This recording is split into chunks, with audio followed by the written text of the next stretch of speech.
was the point where you realized that the conventional materia medica and repertory are not enough and that you need some more tools to simplify your prescription, to improve your prescription?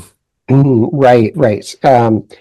Well, one of the things that was happening at the school where I was studying was that the instructors were quite comfortable with prescribing mineral salts that weren't commonly prescribed, meaning that if you saw something that looked like a calcarea carbonica history, you would also want to explore, could this be a calcarea sulfuricum, calcarea arsenicosum, calcarea nitricum, calcarea muriaticum.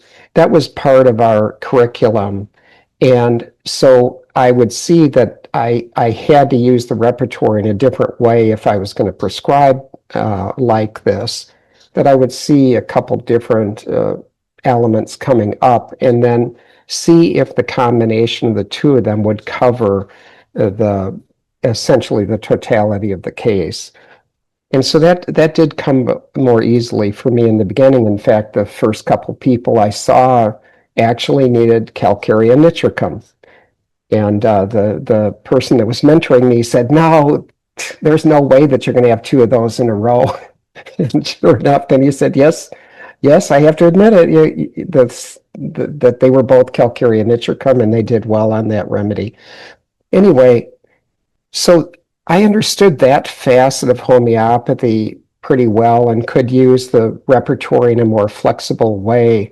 But when Jan Scholten came out with his second book of Homeopathy and the Elements, I just thought it was a bridge too far. I couldn't really understand it. I didn't feel like I could apply it in practice. And it wasn't until I went to a seminar in Vermont with Jaya Shah that I thought, oh, wow, Jan Scholten was correct. I mean, at least in spirit, and maybe not all the details were completely fleshed out, but that was really the starting point for me to